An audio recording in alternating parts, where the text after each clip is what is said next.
Hello. Thanks for joining us for this evening's trip to the Midnight Laundrette.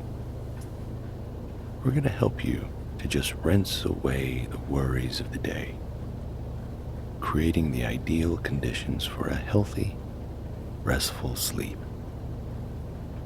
Each night, we like to start with a short wind down.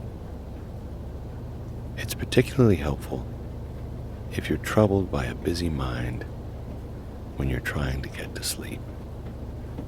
You can even use it if you wake up in the night.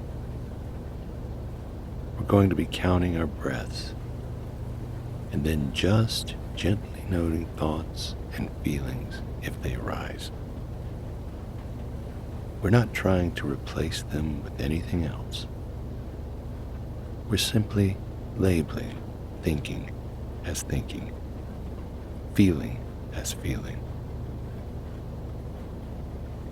It may sound incredibly simple, but it can help to create distance between ourselves and the thought, ourselves and the feeling, so we don't get so involved in it.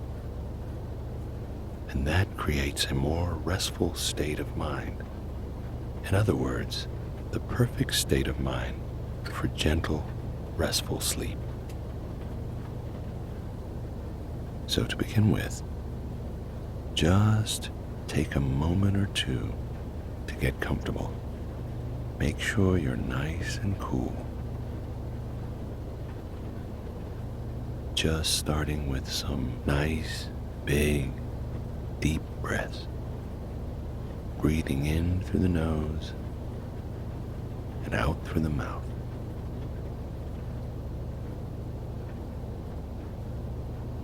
And with the next out breath, allow the breath to return to its natural rhythm, in and out through the nose, and just feeling the weight of the body pressing down into your bed.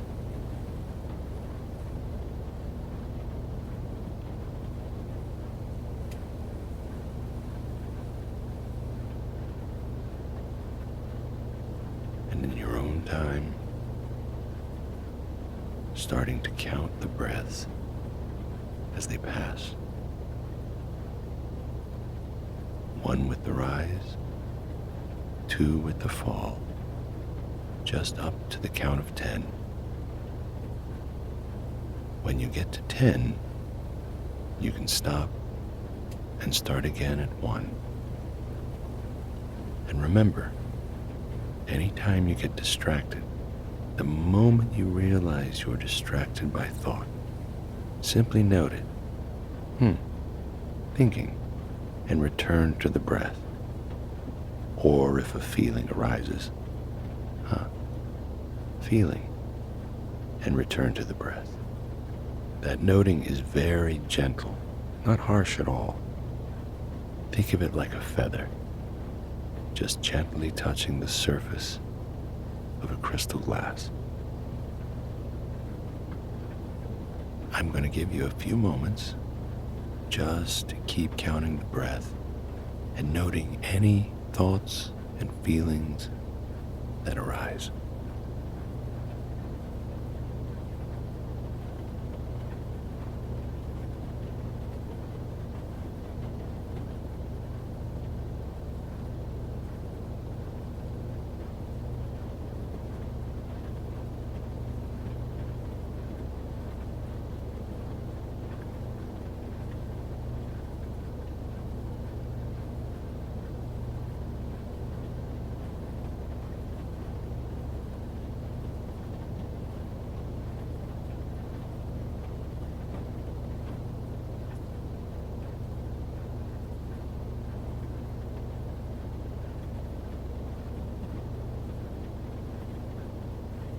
That's great. So if you're still with us, we'll begin tonight's visit to the Midnight Laundrette. It's a peaceful place where people come at night to do their washing. It's nothing much on the outside, just a little glass-fronted store full of washing machines tucked in between the other stores on your average street.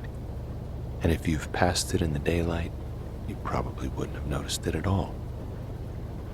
It's at nighttime when the midnight laundrette really comes into its own. Tranquility descends as the light outside fades and the customers arrive.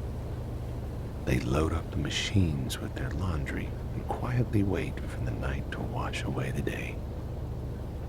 Oh wow, can you smell that? It's that clean laundry smell, steam and heat, a tiny sharp touch of detergent. There are 8 big washing machines lined up along 2 sides of the room, and a set of tumble dryers on the 3rd side. The washing machines are the color of pistachio ice cream with gleaming silver rings around their glass doors. Some of them are in use, and you can see the knots of color bumping around inside. The tumble dryers are entirely silver. They're so shiny you can almost see your face in them. There's a wooden bench along the 4th side of the room where the window is for customers to sit as they wait.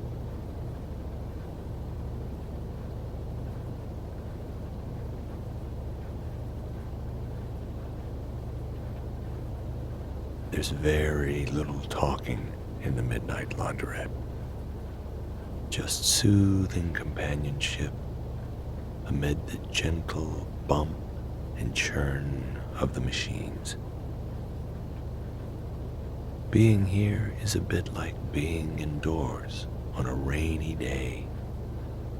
You're warm and safe, sitting on a long wooden bench, watching the washing go round and round. Each machine's glass door is a little porthole through which a mini rainstorm can be seen. There are rivulets of water welling up on the insides of these doors. The doors are thick and curved like the glass of a soda bottle.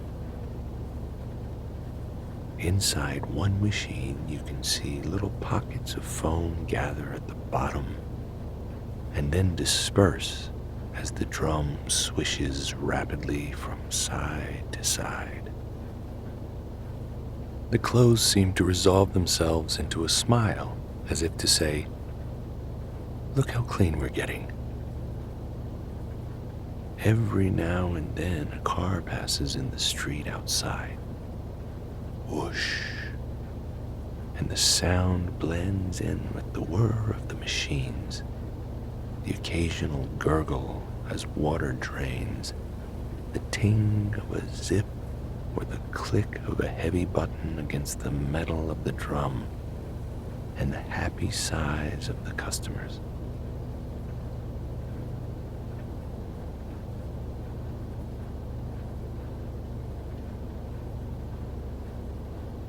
In the corner of the laundrette, there's a little nook with a chair in it.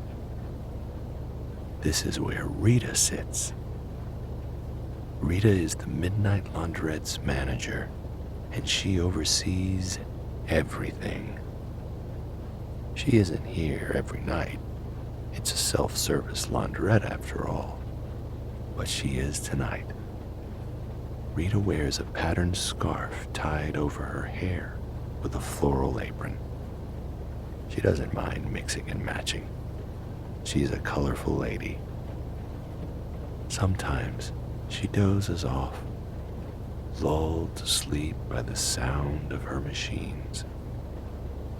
She'll have stretched her feet out, tired, slightly swollen feet which she's resting on top of her pink rubber clogs.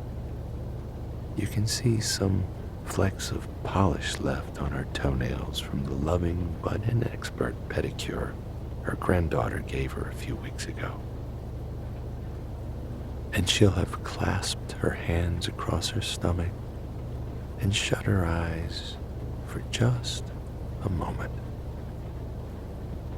Next thing you know, her head is drooping forward onto the big, splashy flowers adorning her apron. If you have any questions about the best washing cycle for your particular needs, read as you're a woman.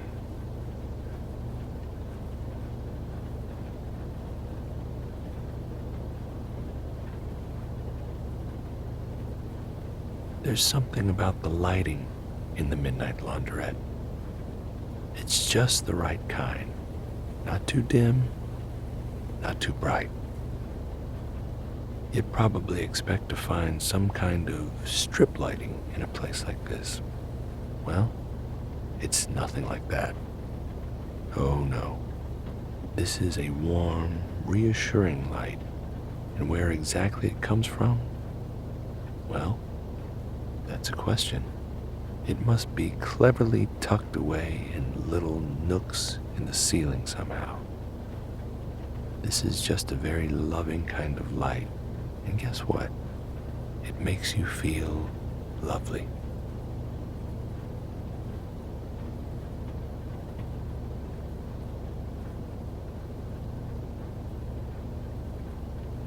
Yuki is one of tonight's customers. He comes to the Midnight Laundrette quite often to wash his uniform. Yuki works at a play factory for kids, and a lot of the play involves slime. He has to wash his uniform a lot. Yuki takes his uniform out of an old leather sports bag. His uniform consists of khaki chinos and a variety of different colored Airtex shirts with the words Play Factory printed on them in big letters. He opens the door of the washing machine and tumbles his clothes into the drum, then shuts the door firmly. He pushes back his floppy black hair, which has fallen over his face. Yuki's friends always tell him he needs a haircut, but he likes it long, the back part of it caught in the collar of his jacket. He likes to keep his jacket on indoors. Yuki empties his detergent into the soap drawer. Fine white grains with little dots of pink and blue in it. He selects a vigorous cycle and pushes the big button that sets it going. The machine begins to whir. Yuki pushes back his hair again and sits down on the bench to wait.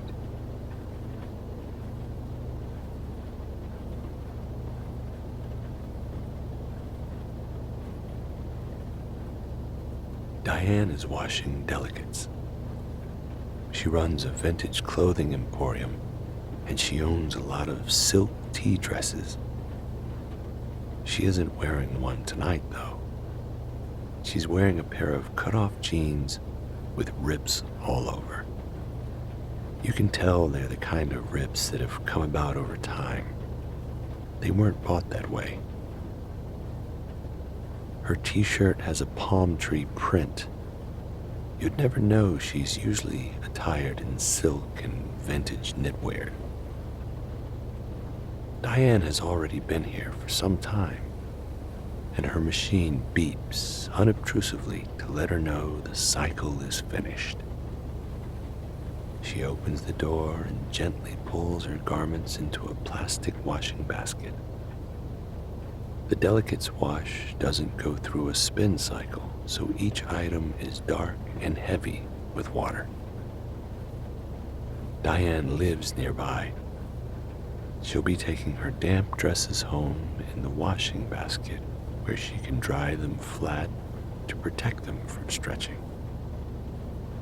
She leaves the door of the washing machine ajar to let the damp air out and picks up her basket. She nods goodbye to the other customers and goes out into the street. The door lets out a little tinkle as it closes behind her.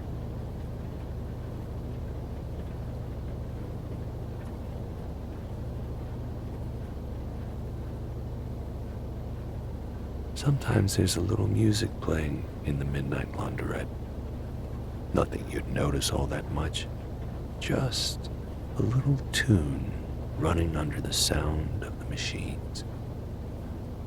Occasionally, in those rare, uncanny moments when all the machines pause at once, the music comes to the fore for just a moment, and maybe it's a jaunty little snatch of pop or a DJ introducing the next song. But almost before you've registered it, one of the machines will start up again, or all of them, surging together towards their finale. And that's the real orchestra, after all.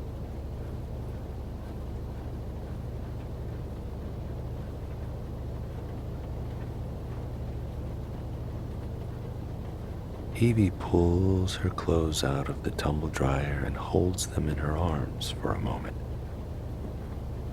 She's wearing chunky knitted socks pulled up over her leggings and a big old shirt with the ends tied at her waist. Hoping nobody will see, she buries her face in her clean clothes to inhale the warm, dry, homely smell of them. If anybody notices, they don't bat an eyelid. They understand the impulse perfectly.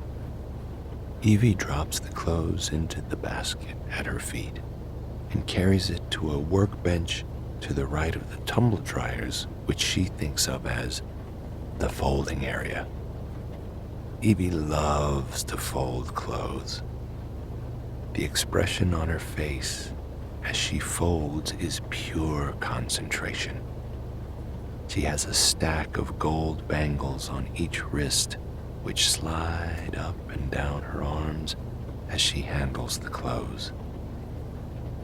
When she has a neat pile of folded garments, she presses it gently so the pile sinks slightly for a moment, then rises back up.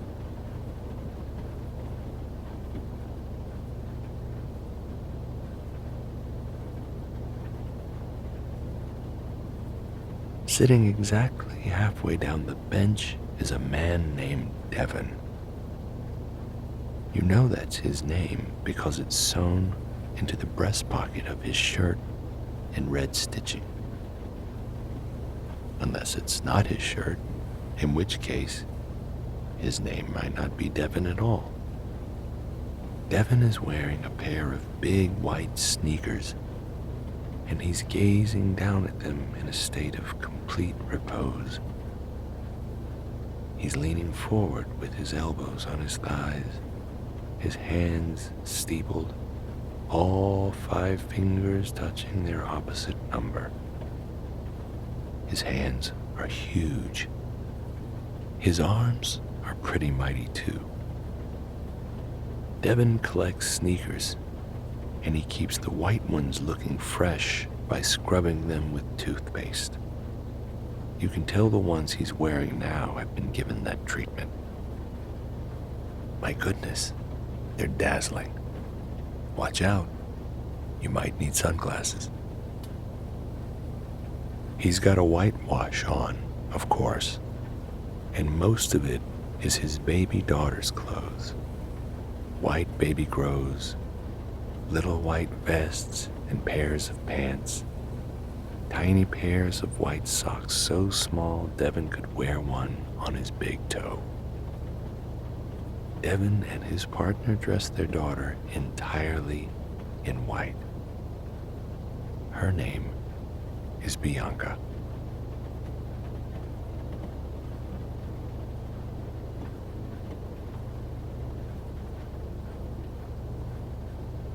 You know what else is nice about being here? It's how cozy it feels to be inside, bathed in warm light, and gaze out on the dark street. You can't see too much because the window gets kind of steamed up with all the heat generated by these machines churning away all night long. But you can see the little halos of the street lamps, and every now and then, when a car whooshes by, there will be two yellowy smudges coming closer and the two red smudges of the taillights rushing away. It's good to feel safe and warm in one place, letting time pass gently.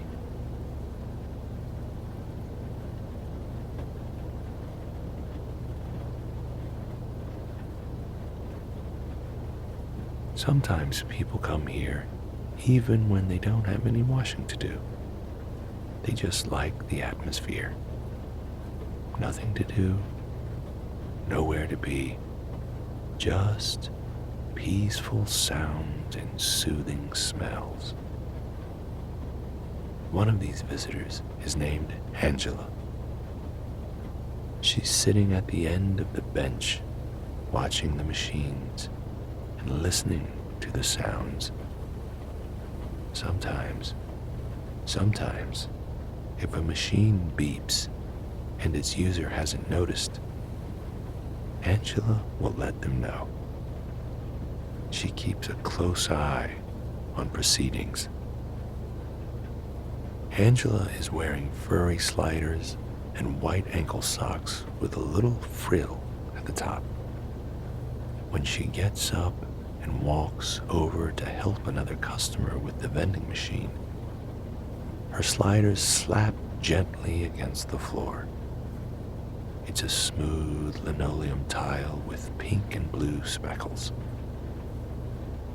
In fact, it looks a little like the detergent they use here. One of the machines is going into its spin cycle now. Hold tight, folks. Whoosh. When it's over, the drum swings from side to side a few more times before coming to a stop. What a journey those clothes have been on.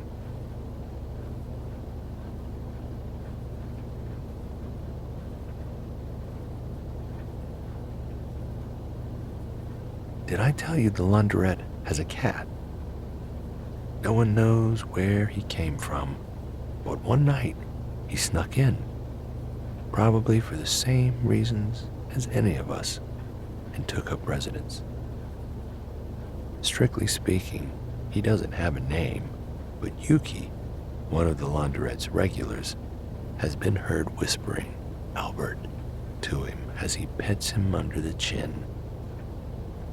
Albert is as good a name as any for a big, friendly ginger cat who lives in a laundrette.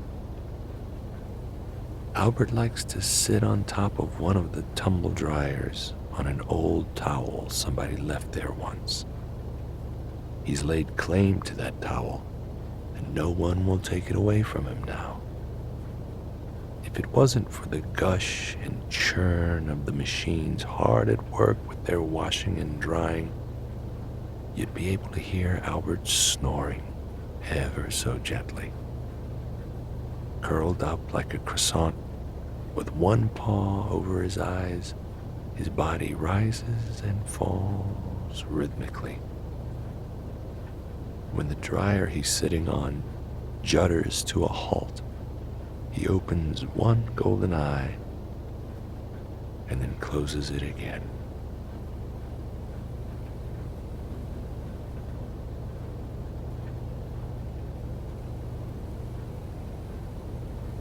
The bench in the Midnight Laundrette, by the way, is the most comfortable bench you've ever had the privilege to sit on. As it happens, there's nothing too special about it. It's just your average wooden bench, simply made with 3 long slats for the seat. But you don't have to sit there for long to sense how perfectly it has been designed to accommodate your weight. That very slight give in the seat as you settle, the slats perfectly cool beneath you. And just so you know, there's more than enough room to stretch out should you start to get a little sleepy.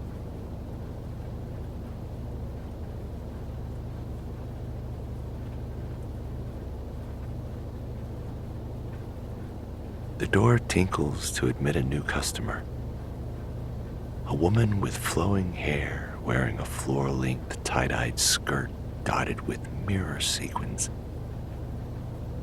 This is Astrid. She's new to the area. She recently opened a crystal shop just down the street. It's called Healing Stones. Do you know that nursery rhyme about a lady with rings on her fingers and bells on her toes? Well, that could be Astrid. She glides through the Lauderette looking for an unoccupied machine, and as she passes, you notice she has a pleasant scent about her. What is that? Patchouli? She has brown leather sandals on her feet and, okay, not bells, but rings on her toes.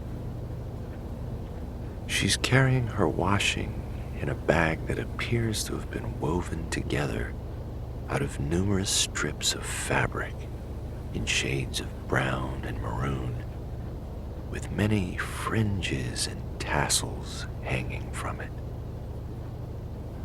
As it happens, there are no free machines right now, so Astrid heads over to the bench to wait. She's very patient, smiling warmly at you as she sits down just a few feet away.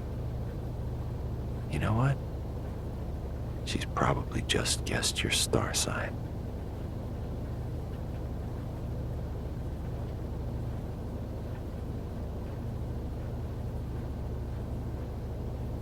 Clarence and Shirley are visiting the Laundrette this evening. It's probably safe to say they're the Laundrette's most dedicated customers. They've been coming here for years. How many years they wouldn't care to say exactly. They're a couple of a certain age, but what age that is, well, we can't be certain. We're no longer in our first youth, is how Shirley likes to put it. Clarence and Shirley have been together for decades, but they're not married.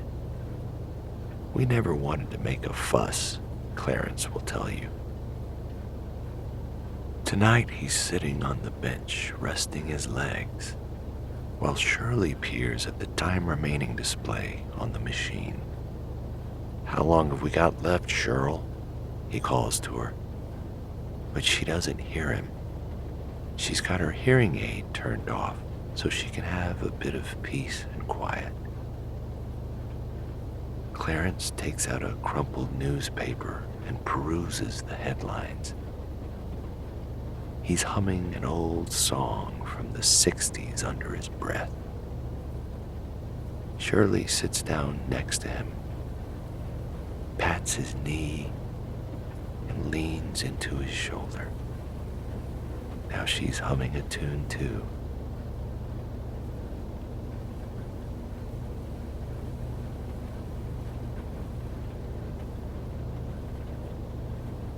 Someone has left a newspaper behind on the bench, folded over to the puzzles.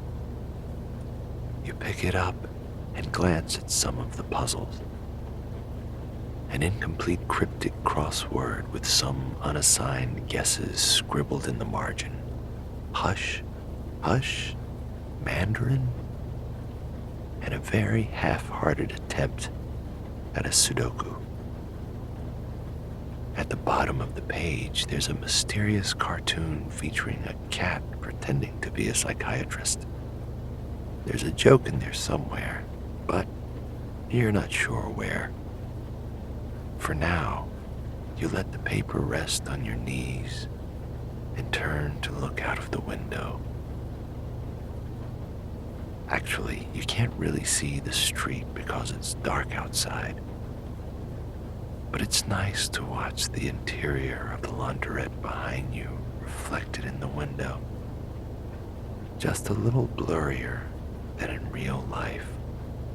Soft focus. Just a little bit more like a memory, or like a dream.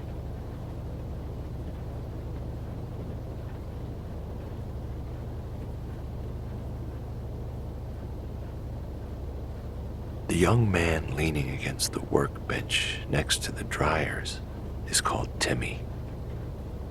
He's tall and somewhat willowy of physique, with a sweep of floppy hair. His head droops a little, like a poppy on its stem. The shirt he's wearing looks slightly too big for him, and he has a pair of chunky blue headphones encircling his neck. Timmy works long hours in a local diner, trying to save up enough money to put himself through acting school, and his clothes always smell of grease and French fries. He started coming to the laundrette after his mother told him he had to cut down on washing his clothes so much. He has 5 younger siblings, so the washing machine at home is usually spoken for. Timmy prefers the calm atmosphere here anyway. It gives him time to read his acting books and maybe think up a few lyrics for the latest song he's writing. Also, it makes him feel like he's in a movie. Right now, he's sleepy, so he's put his book aside. For a moment, he looks up at the ceiling with an ardent look on his face. Then he sighs, adjusts his posture, and closes his eyes. As you and he both know, this is the perfect place to drift off into a reverie.